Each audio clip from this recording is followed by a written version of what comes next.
The X Zone Radio Show with Rob McConnell is largely an opinion talk show. All opinions, comments, or statements of fact expressed by Rob McConnell's guests are strictly their own and are not to be construed as those of the X Zone Radio Show or endorsed in any manner by Rob McConnell, Relmar McConnell Media Company, the X Zone Broadcast Network, its affiliated networks, stations, employees, or advertisers.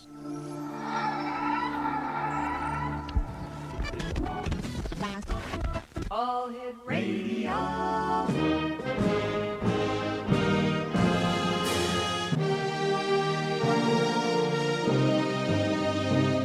Welcome to the X Zone, a place where fact is fiction and fiction is reality. Now, here's your host, Rob McConnell.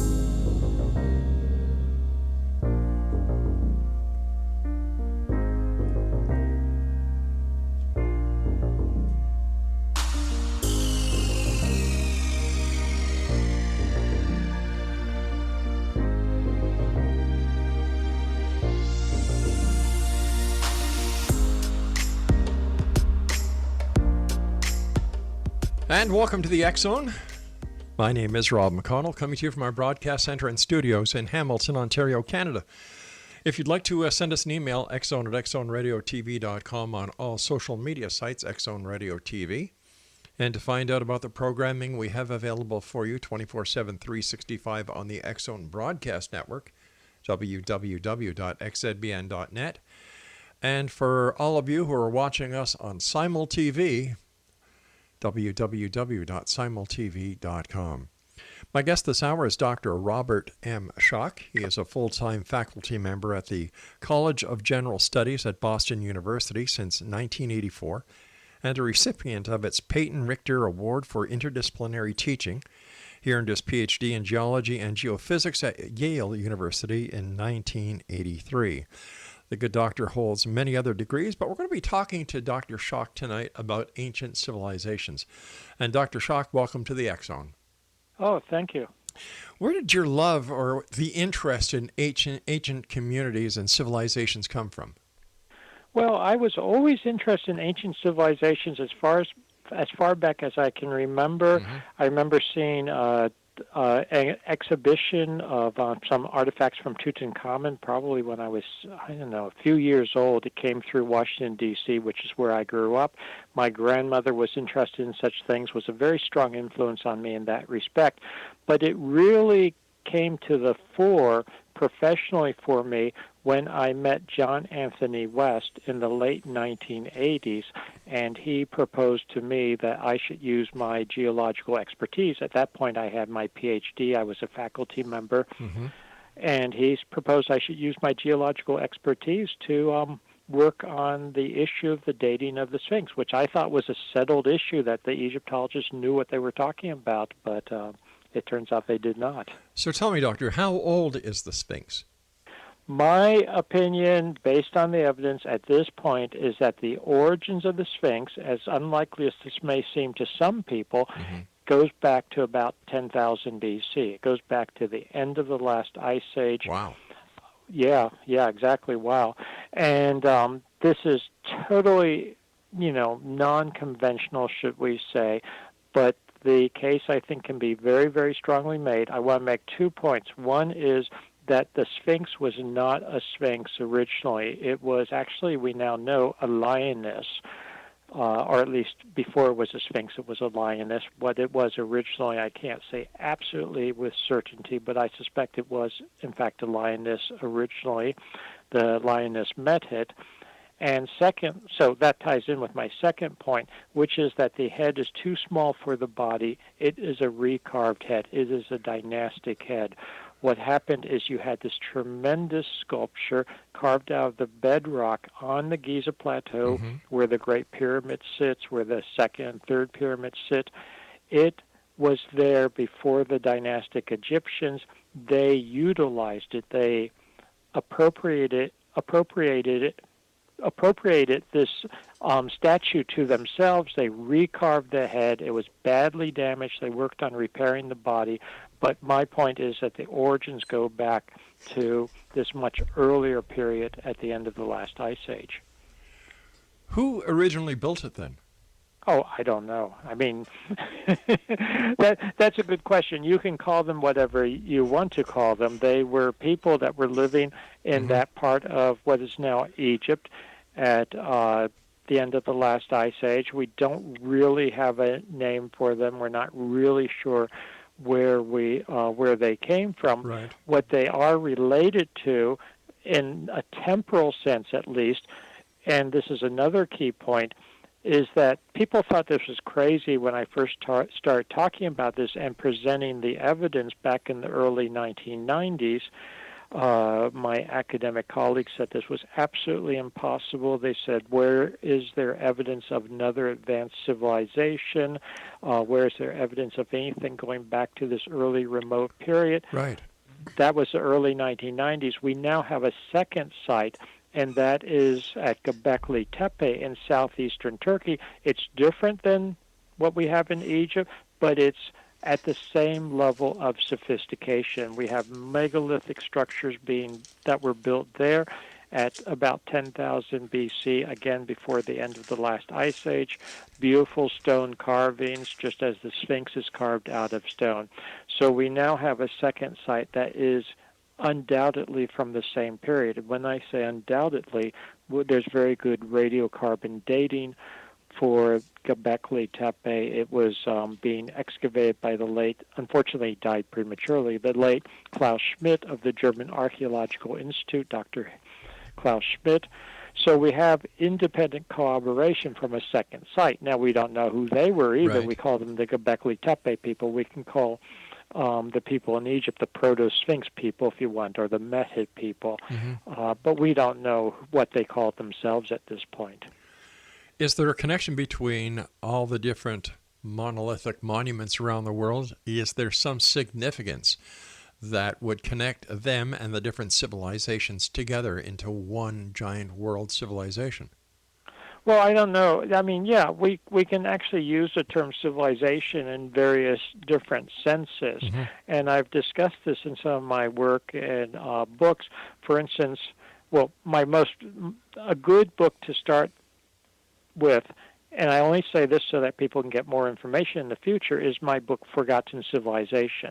But previous to that, I actually wrote a book called Voyages of the Pyramid Builders, where I was arguing that, and I still stand by this argument, that people in ancient times had much more interconnection, much more contact with each other than was ever held to be the case by, we'll call it the standard conventional archaeologists. They were ocean going. They were crossing the Pacific and the Atlantic. They were interacting with each other. We have pyramids around the world. Now, a pyramidal structure, a pretty basic structure. So I wouldn't say, oh, just because we have pyramids in different parts of the world, that means that was one civilization or there was necessarily contact even. But when you combine that with a lot of other different points of similarity, very specific similarity, I think that the general archaeological community has sorely underestimated both the antiquity of civilization, how far back it goes, and also the global spread of it and global connections. So to use today as an analogy, do we consider today's modern technological society one global civilization and interconnectedness? In many ways, you could consider us that way, even though we still have, of course, nationalities and differences between different parts of the world. So it wasn't that different in ancient times, I don't believe. But I would imagine in ancient times people were much closer than they are today, even though we're a highly technologically advanced society. We are not as close as, we used to be maybe 20, 30, 40 years ago before the advent of technology. Yeah, no, I know what you're saying. And I mean, talk about things that make us unclose, keep us from being close, things like, quote, social media, which is such a misnomer because it's about the least social thing I can imagine in the sense of people not actually interconnecting on a personal, face-to-face basis. So, yeah, in that case, we have lost something. The other thing I would mention, and I think this ties in, is that the ancient civilizations were, I think, much closer not only to each other, but to, if you want to use the term, nature and spirituality and the cosmos, that type of thing. So that, I think, is another important point, and actually something that we can very much learn from them. But I want to go back to the Sphinx and Göbekli Tepe in the bigger picture. I am now convinced, and this is why I talk about Forgotten Civilization, and also, again, I'm not trying to push books here, but just so people could have more information. With my colleague Robert Bouval, I wrote a book which came out just last year called Origins of the Sphinx. So the detailed scientific data of why I think the Sphinx goes back to 10,000 BC, the actual evidence for it, geological evidence, seismic data we collected around the Sphinx, etc., is detailed in that book. So people don't think I'm just making stuff up. Doctor, please stand by. We've got to take our first break, and we've had the pleasure of having Dr. Bouval on the show a number of times. And, this is very important, getting the information out there that, you know what we've been taught may in fact be wrong. And I admire people like you, sir, who have the strength to tell others in academia what you believe based on your findings. So please stand by. We'll be back on the other side of this break as I continue this hour with Dr. Robert Schoch here in the X Zone from our broadcast center and studios in Hamilton, Ontario, Canada. Don't go away.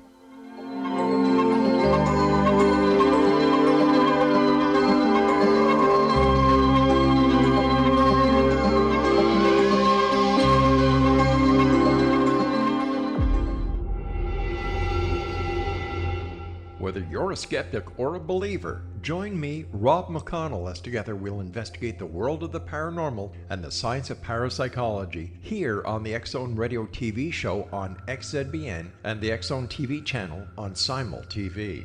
Since 1990, the X Zone Radio TV show has been the place where people dare to believe and dare to be heard.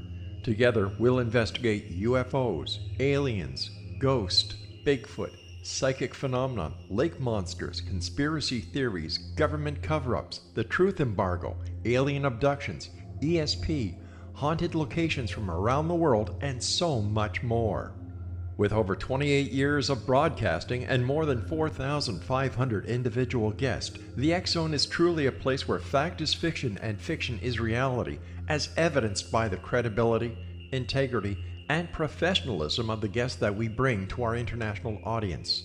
If you have seen a UFO, had a close encounter, seen a ghost, Bigfoot, lake monster, or a story that you would like to share or have investigated, contact me, Rob McConnell, by sending me your email to xzone@xzoneradiotv.com, or you can call toll-free 1-800-610-7035, extension 143, and on Skype, X Zone Radio TV.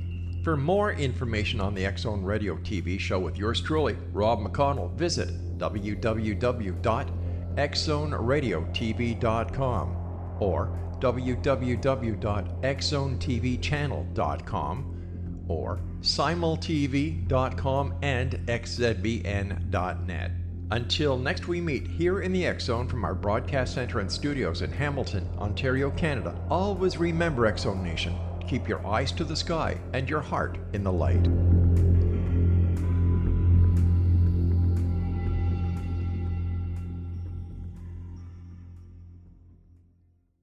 You have heard of the X Zone? Now watch it on Simul TV, plus 500 video games, live TV channels, free video on demand, worldwide, and more.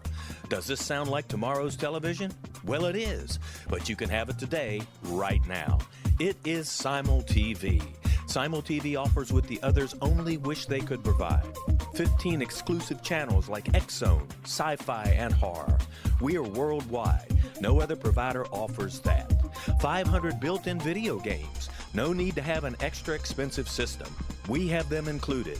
Free video on demand. Live streaming events from around the world. Interactive online network, and much more. Tomorrow's TV today. Simul TV. Sound too good to be true? Well, it's not. You can have Simul TV today. Sign up at simultv.com. Do it today.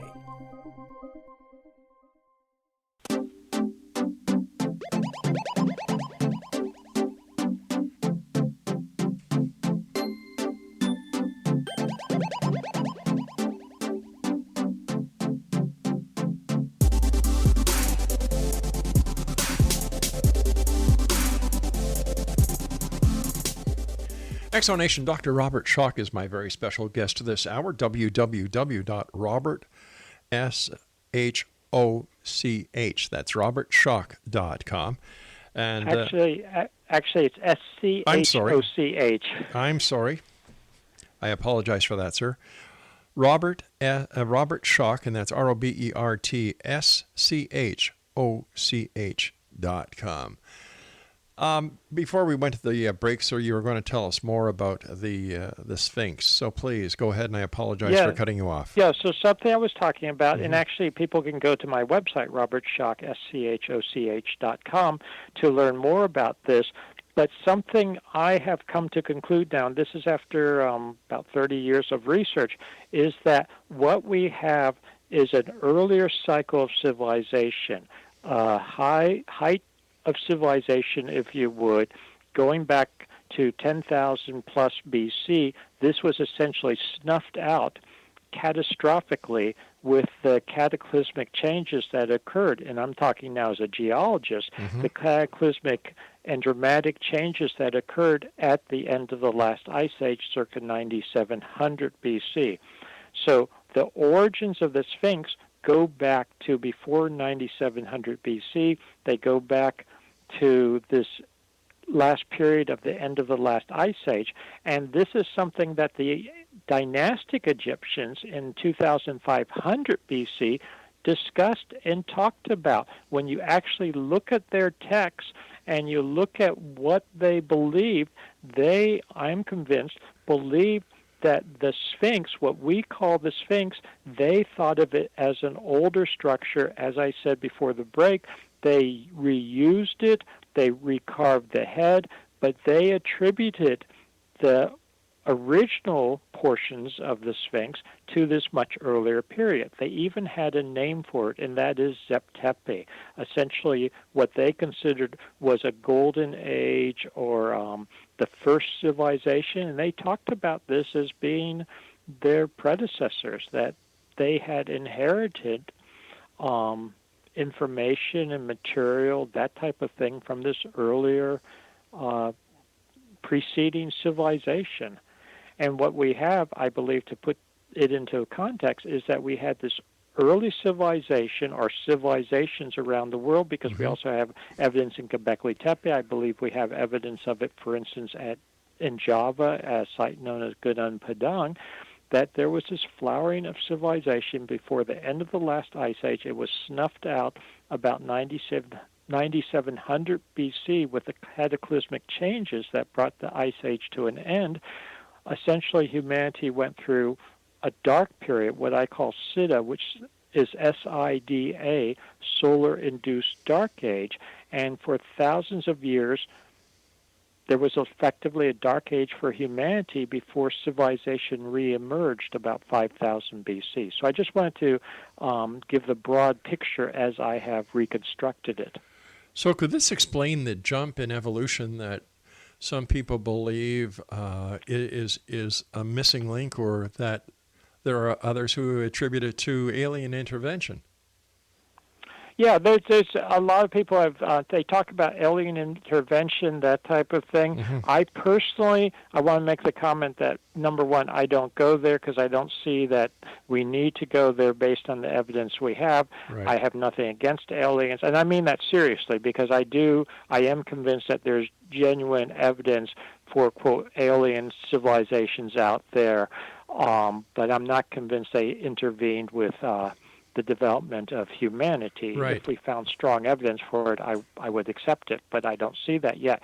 But what I think we do have is we have a situation, and the easiest way for people to understand it is it's very similar to what we had in Western Europe between the fall of the Roman Empire going into a dark age in a medieval period, and then the rediscovery of classical Greece and Rome, which sparked the Renaissance.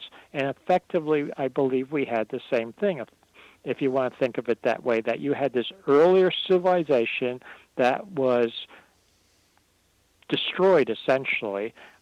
Yes, some people survived, but the civilization itself, was brought to its knees at the end of the last ice age. Much of the technology, much of the science, much of the knowledge was lost. Little inklings of it were survived for thousands of years, and then there was essentially a reemergence, maybe a rediscovery of that between 4000 and 3000 BC, which ultimately gave rise to dynastic Egypt, to the flowering of Sumer and Mesopotamia, later perhaps in China, flowering of civilization in the Far East. But this was a renaissance, if you would. This was a reemergence. So it's not that there were aliens, in my opinion, intervening, but that they had rediscovered what had been lost. So the rediscovery of lost human history, so to speak. Yeah, in many Right. ways. And we actually have a chance to discover some of that again, because something that my colleague Thomas DeBecke, who's a seismologist and geophysicist, I'm a geologist and geophysicist, when we were working on the plateau in the early 1990s, we found a chamber under the Sphinx, under the left paw of the Sphinx, which, according to the texts, the hieroglyphic texts that have only recently been identified by my colleague Manu Saifzadeh, Dr. Manu Saifzadeh, there is an archive apparently under the Sphinx. We found the chamber. We didn't know what it was. We had speculated it might be some kind of archive or place where records were held. Right. I think remember it's that. there. And maybe this is what they rediscovered in Egypt at the time. Wasn't it in the media about the lost library found beneath the Sphinx? Yeah, this is the same thing. The Lost Library, Yeah. actually, the psychic Edgar Casey predicted that would be found there. He called it the Hall of Records of Right. the Atlanteans, I guess. It's actually a very interesting story. As a side note, we discovered this, Thomas DeBecke and I, in the early 1990s. I had heard of Edgar Casey, but really didn't know anything about him. And at that time, one of his sons was still alive and called me at Boston University in my office there. I remember to this day picking up the phone. Edgar Casey's son is on the other end of the line, and he starts telling me about how his father had predicted the chamber that we found using geophysical techniques, seismic techniques, and he was telling me that according to his father's trance, I guess, readings, that it was a hall of records going back to very, very ancient times. I was very skeptical about that at the time, but now I'm talking about the same thing, that probably is a hall of records going back to that earlier time, because we have hieroglyphic texts that suggest the same thing.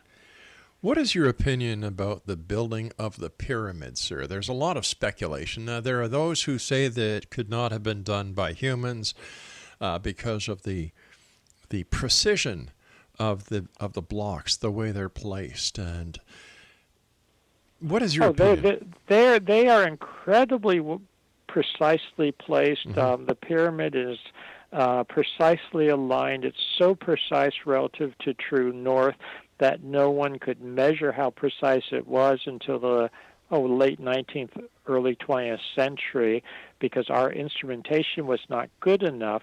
But I don't think that means it wasn't done by humans. I think what we have to realize is that they may have had technologies, they may have had instruments, they may have had ways of doing things that we can't even imagine right now, which we might say if we ever rediscover it, it all makes sense.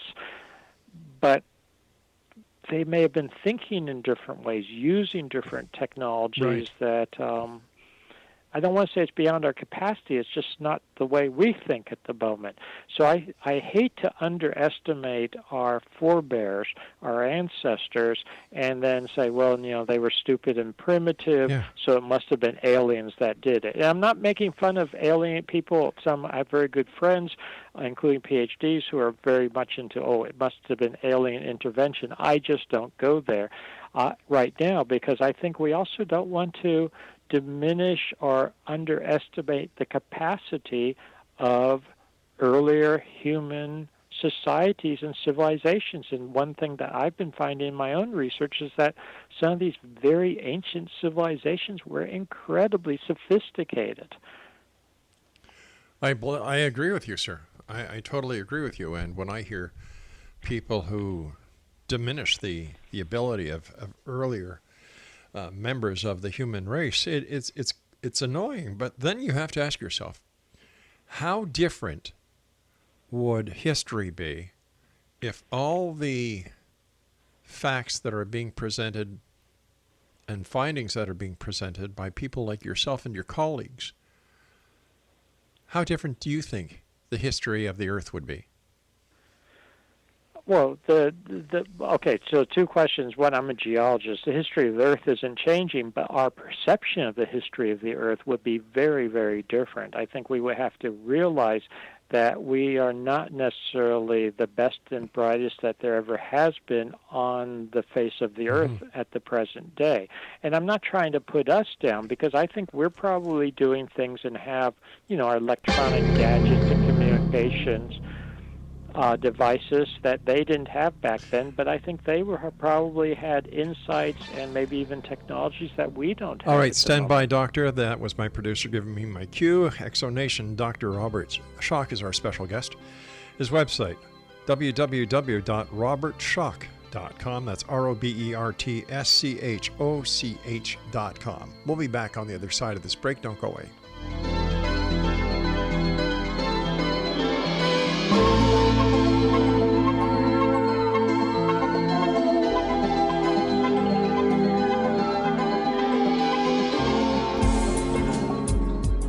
From our broadcast studios in Hamilton, Ontario, Canada, to the world and beyond, you're watching the X-Zone Broadcast Network, www.xzbn.net.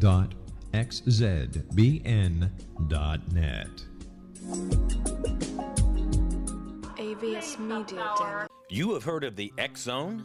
Now watch it on Simul TV, plus 500 video games, live TV channels, free video on demand, worldwide, and more. Does this sound like tomorrow's television? Well, it is, but you can have it today, right now.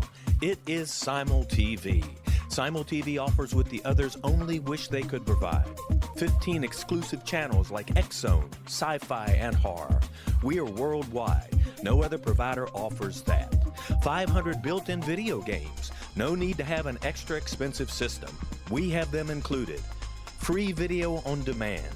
Live streaming events from around the world, interactive online network, and much more. Tomorrow's TV today. Simul TV. Sound too good to be true? Well, it's not. You can have Simul TV today. Sign up at simultv.com. Do it today.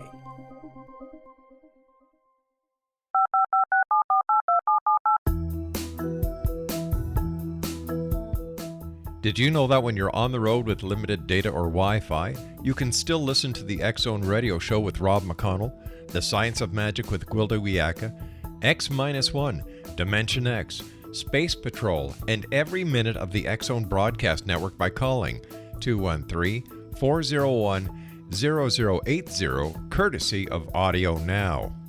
No smartphone, app, or internet needed. It saves your data plan, and it's free if you have unlimited minutes. Call 213-401-0080 to listen on any phone, anytime, anywhere. Remember 213-401-0080 for the best of the paranormal, parapsychology, and sci-fi radio programming anywhere, 24/7, 365.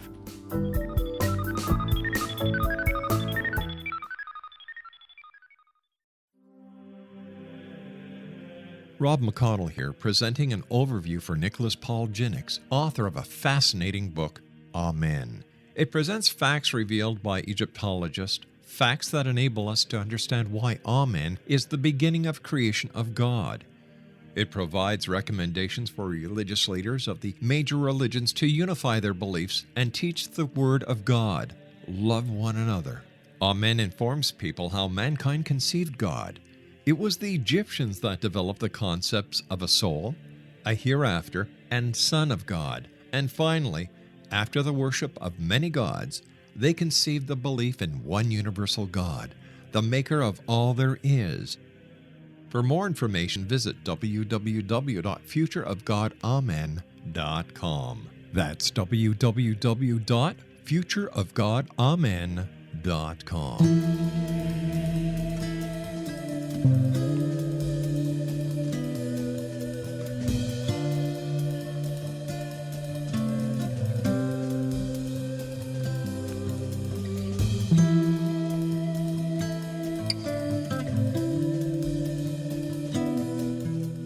Exonation Dr. Robert Schoch is our special guest. His website is www.robertschoch.com. And as a geologist, wouldn't you say that you are a historian of the planet itself? Oh, absolutely, absolutely. In fact, in geology, there are different branches of geology, and one of them is literally called historical geology, and that's what I've always specialized in. So, yes, we are looking at the history of the planet Earth, and something that I have found very compelling and very important is that we cannot divorce humans from the Earth. One thing that I've found very, very frustrating among my, should we say it, historians who focus only on humans is that they act like humans are carrying out their activities in a vacuum, a geological and geographic and climatic vacuum. And something that I have tried to stress over the decades, when it comes right down to it, is that no, that's not the case. Humans interact with their environment, and even more importantly, the environment affects humans and human society and human ways of life. And to get back to something we were talking about before the break, humans and human society in those early civilizations were affected by what happened at the end of the last ice age. And to make a long story short, I'm now convinced that there was a major solar outburst from our sun. The sun went erratic, essentially, had coronal mass ejections, huge solar flares, etc., unlike anything we've seen in the thousands of years since, and this is what snapped us out of the last ice age, caused dramatic climate change. But my point right now is this obviously could not help but affect human society. It changed everything for humans on the surface of the earth, and there is nothing that humanity could do about it. You can't turn off the sun or stop the sun. No, you can't. Even though there are those who believe out there that they can actually do that, we all know they can't. But it's interesting, and it's a very unique way of looking at the relationship that the Earth has with humans and humans has with the Earth, because not very many people have looked at it that way. I would agree, and I think that's a huge mistake. And we could find out how huge a mistake that is in a very real and tangible way. In the I don't want to be a scaremonger because I'm not that type of person, but I'm following the actual evidence. There is plenty of evidence that what happened at the end of the last ice age, as far as solar outbursts, that type of thing, is going to happen again. Our star is the sun. The sun is just a plain old star. Stars go through cycles on the 10 to 15,000 year periodicity as well as the smaller cycles, and I think this is something we have to understand. And if we go through another cataclysmic period like we did about 12,000 years ago, 11,700 years ago, the same thing that happened to civilizations back then could happen to us. We could really be knocked down, should we say, especially because our civilization, this is something I started to say before the break, our civilization is incredibly sophisticated. I think the civilizations back at the end of the last ice age were also very sophisticated, but not necessarily in the same way that ours is. We are a very technological civilization based on electronics and electricity. That's how we're holding this interview right now. That's how you get to your listeners. And we all take that for granted. Other civilizations, earlier civilizations, weren't necessarily that way. I don't think they were, but I think they may have been sophisticated in other ways that we are not. But getting back to our civilization right now, for instance, even a major solar flare, much less a huge outburst, can bring communications down. It can damage electrical grid systems, etc. So we have boxed ourselves in, I think, in many ways and made ourselves very, very vulnerable. And this is one of the lessons we need to learn from looking at ancient civilizations. You know, I remember maybe 12, 14 years ago, there was this solar flare that knocked out the power grid in northern, I believe it was Pennsylvania, northern New York, the province of Ontario. Yes. And for 3 weeks, we were basically without power. Exactly. Now, that was a little minor thing from an astrophysical point of view, not from a human point of view for those who suffered from it, but from an astrophysical point of view. If you're talking something even small astrophysically, but larger than that, it could be devastating to modern society. And I don't understand, sir, why people still haven't gotten the sensitivity that we humans are placing upon ourselves. It's as if the majority of people really don't think it could happen, that it's only the substance of science fiction or history. But in my opinion, and based on what I've seen over my years on this beautiful little blue planet of ours, history repeats itself. Absolutely. That's one of the big lessons, or one of the, as a geologist, people say to me, this will never happen. Well, no, that's not the case. It's not a matter of it will never happen. It's not a case of whether types of things will happen or if they will happen. It is a matter that they will happen. It's just a matter of when. And we are running out of time, and I think for something like a solar outburst that could have a major effect on modern society, we are incredibly vulnerable. It's scary. Yeah. I mean, the odds are not with us. There are those people who believe that the nuclear arms race is something to worry about. I think that if anything, we have to watch out for the countries who are developing, electromagnetic pulse weapons. Oh, yes, EMP, electromagnetic pulse. Yeah. Now, the thing is, they could knock us out with electromagnetic pulse, but this ties back to what I was talking about. If you have even astrophysically relatively minor incident from the sun, one thing that's probably associated with that is an EMP. Yeah. And that could cause major havoc. Yes. And when I say probably associated with it, we've not experienced this in modern times.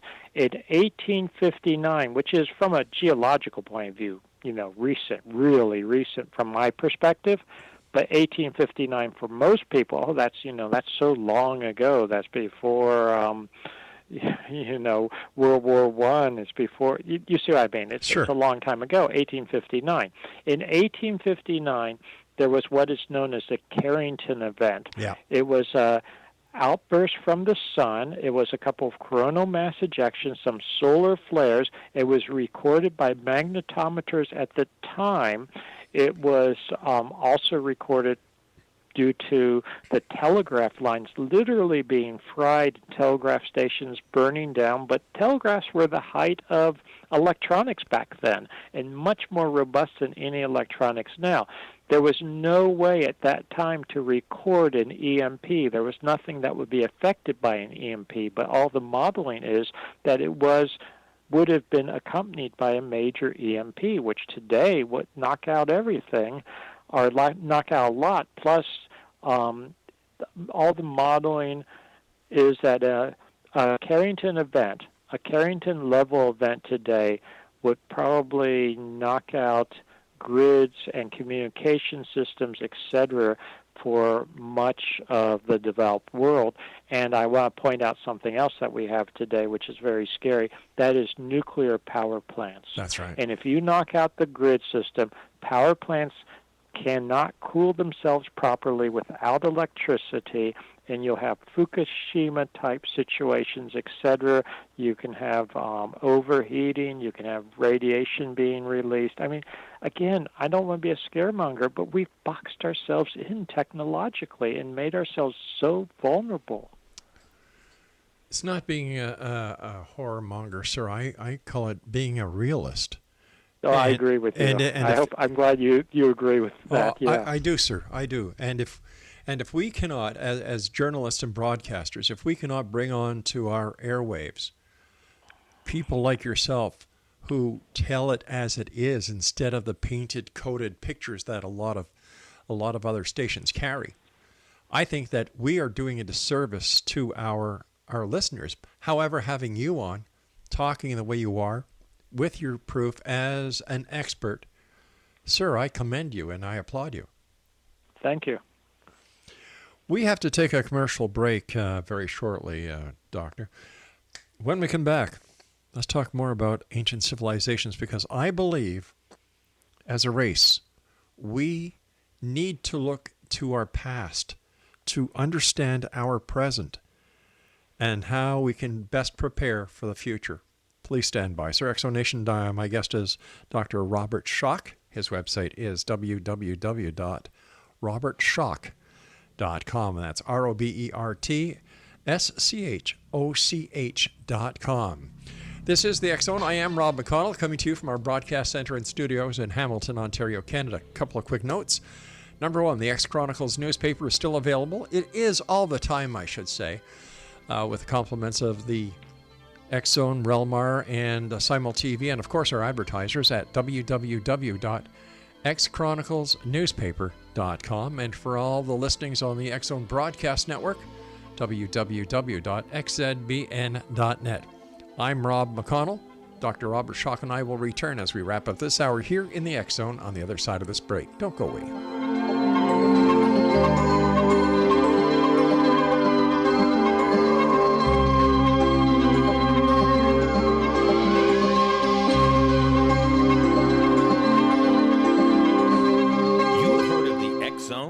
Now watch it on Simul TV, plus 500 video games, live TV channels, free video on demand, worldwide, and more. Does this sound like tomorrow's television? Well, it is, but you can have it today, right now. It is Simul TV. Simul TV offers what the others only wish they could provide. 15 exclusive channels like X Zone, Sci-Fi, and Horror. We are worldwide. No other provider offers that. 500 built-in video games. No need to have an extra expensive system. We have them included. Free video on demand. Live streaming events from around the world. Interactive online network, and much more. Tomorrow's TV today. Simul TV. Sound too good to be true? Well, it's not. You can have Simul TV today. Sign up at simultv.com. Do it today.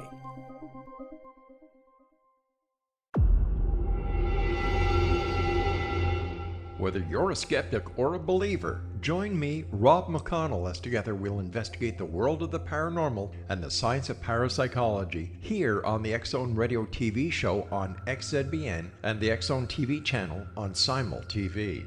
Since 1990, the X Zone Radio TV show has been the place where people dare to believe and dare to be heard.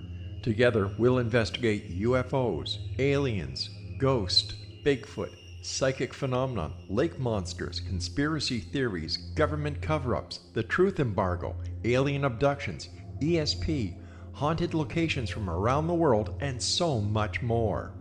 With over 28 years of broadcasting and more than 4,500 individual guests, the X Zone is truly a place where fact is fiction and fiction is reality, as evidenced by the credibility, integrity, and professionalism of the guests that we bring to our international audience.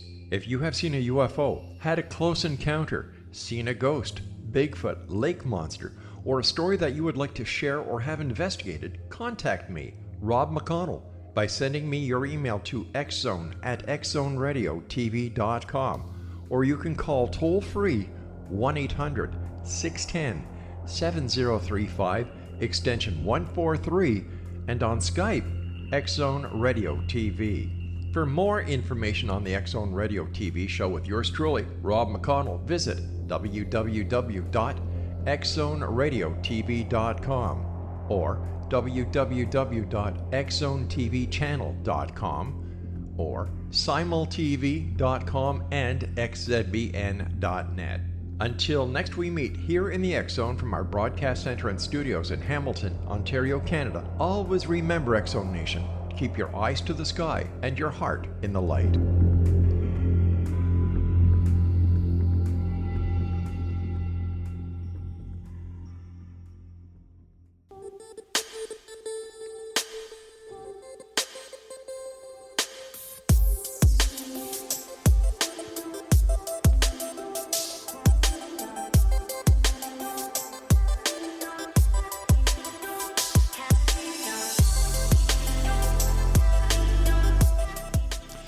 Welcome back, everyone. Our guest this hour is Dr. Robert Schoch. His website is www.robertschoch.com, and that's RobertSchoch.com. First of all, Dr. Schoch, I want to thank you ever so much for coming on the show. It's been a great pleasure talking to you, and I admire the work that you are doing. And like I said before, I think in order for this civilization to go ahead, we need to understand what has gone on in the past, how we can apply it to the future, how we can apply it to today's present, and how it can help us better understand and plan for a brighter future. Oh, I 100% agree with you.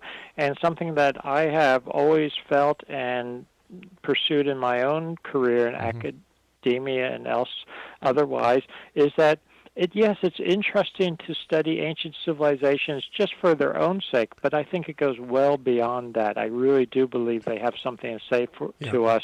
I'm convinced that the ancient civilizations, they had insights that we don't necessarily have. They had perspective that we don't necessarily have, so we can learn a lot from them, both in what they knew and what they did, quote, right, and also what happened to them. Yeah. In some cases, learn from, I hate to say their mistakes, but learn from just how they interacted with the forces of nature, if you would. Doctor, I was wondering if you could tell us about an organization that you're a part of called Oracle. Yes, Oracle I'm very, very proud of. I'm a co-founder of it. We're a small organization at the moment, but it is absolutely 100% official, IRS certified or whatever it is, not nonprofit organization, and it's called Oracle, which is an acronym for the actual name of the organization. Officially, it's Organization for the Research of Ancient Cultures. Organization for the Research of Ancient Cultures. So Oracle, which is ORACUL for short, is the acronym. And what this is a non-profit organization with all the official paperwork filed. And what we're doing is raising awareness of ancient civilizations, ancient cultures.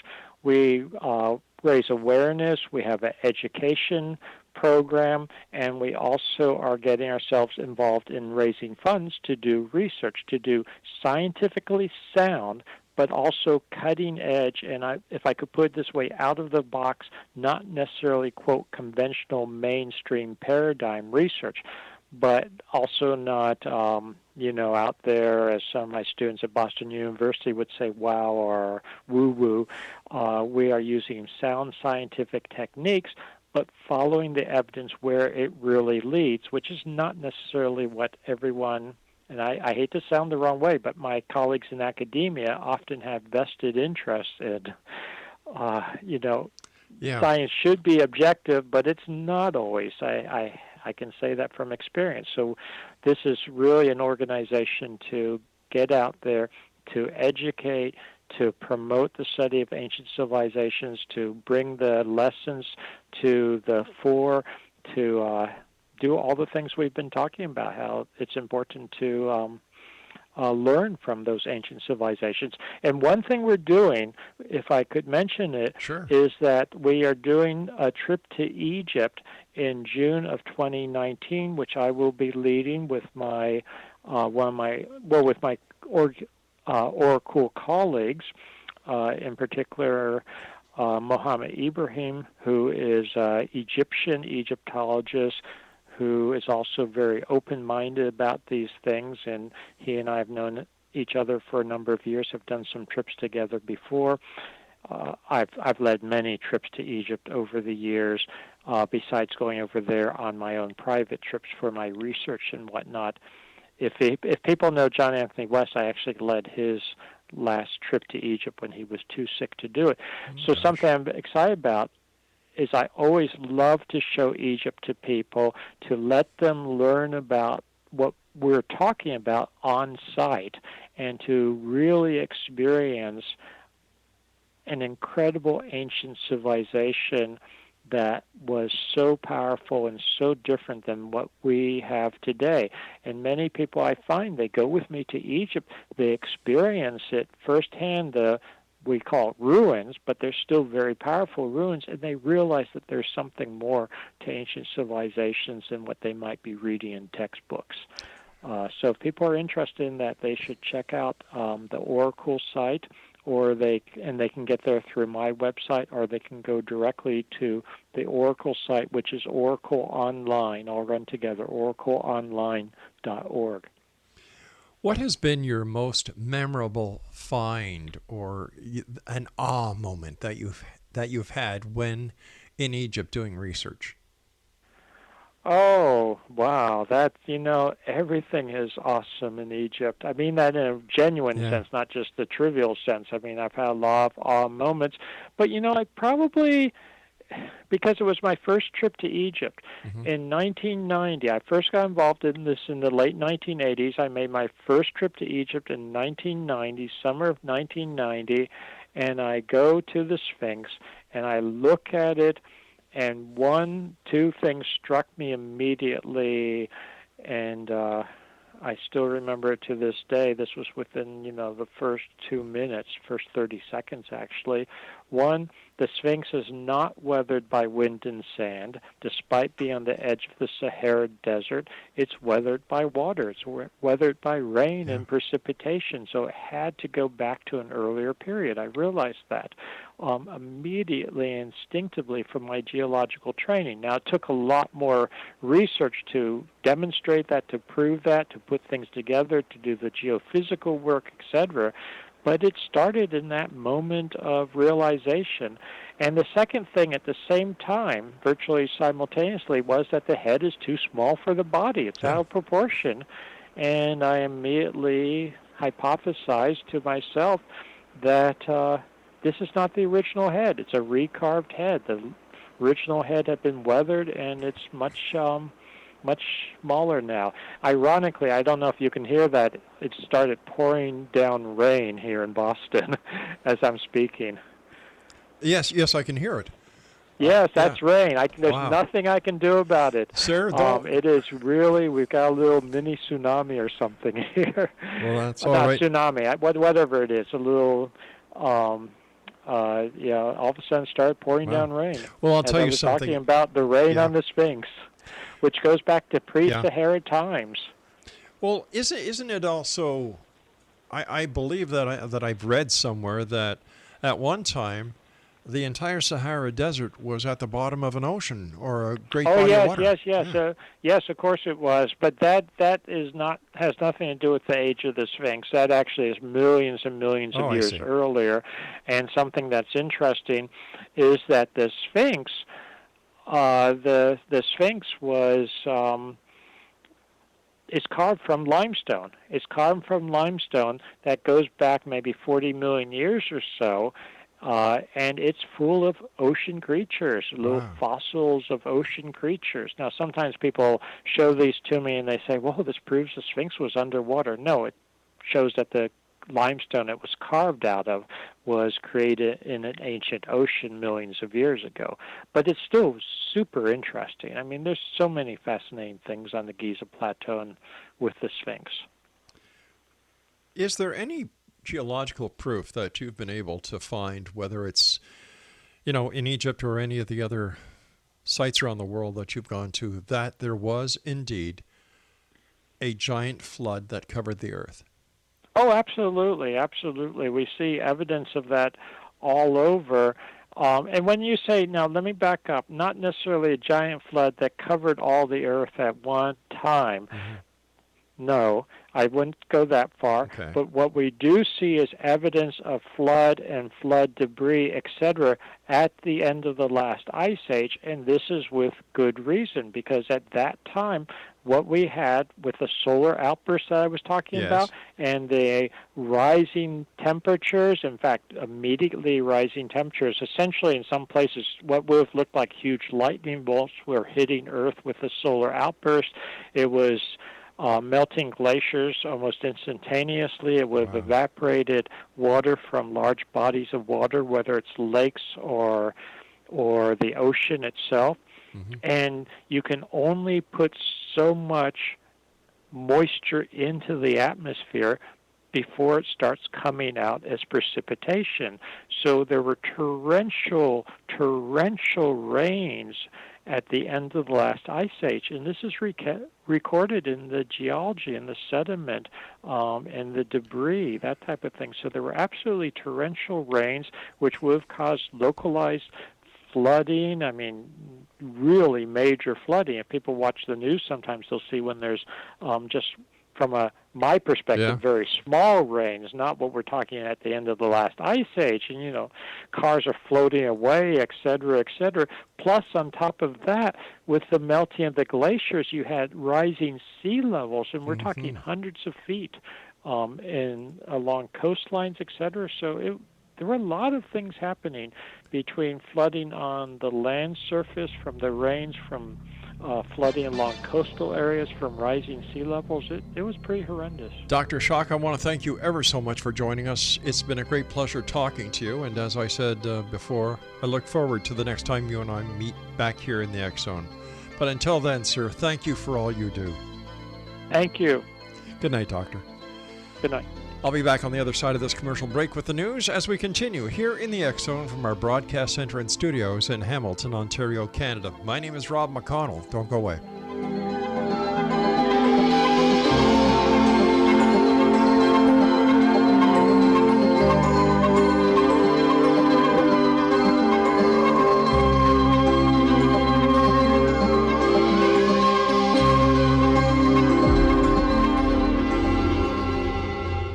Whether you're a skeptic or a believer, join me, Rob McConnell, as together we'll investigate the world of the paranormal and the science of parapsychology here on the X Zone Radio TV show on XZBN and the X Zone TV channel on Simul TV.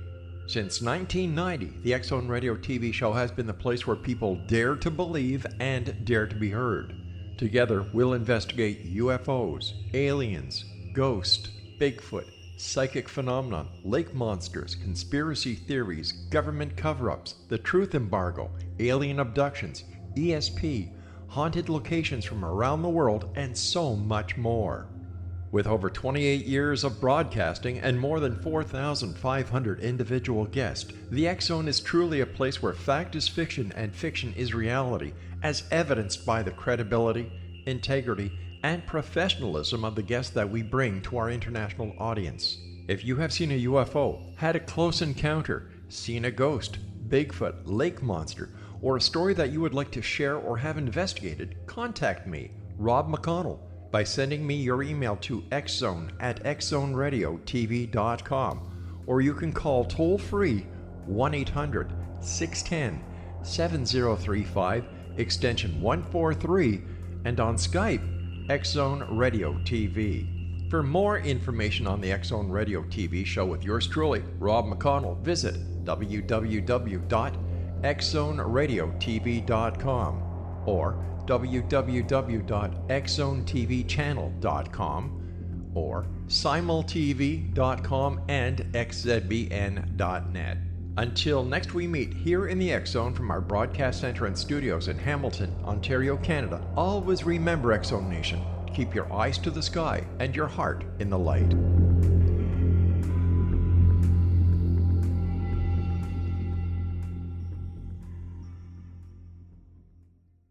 You have heard of the X Zone? Now watch it on Simul TV, plus 500 video games, live TV channels, free video on demand, worldwide, and more. Does this sound like tomorrow's television? Well, it is, but you can have it today, right now. It is Simul TV. Simul TV offers what the others only wish they could provide. 15 exclusive channels like X Zone, sci-fi, and horror. We are worldwide. No other provider offers that. 500 built-in video games. No need to have an extra expensive system. We have them included. Free video on demand. Live streaming events from around the world. Interactive online network, and much more. Tomorrow's TV today. Simul TV. Sound too good to be true? Well, it's not. You can have Simul TV today. Sign up at simultv.com. Do it today.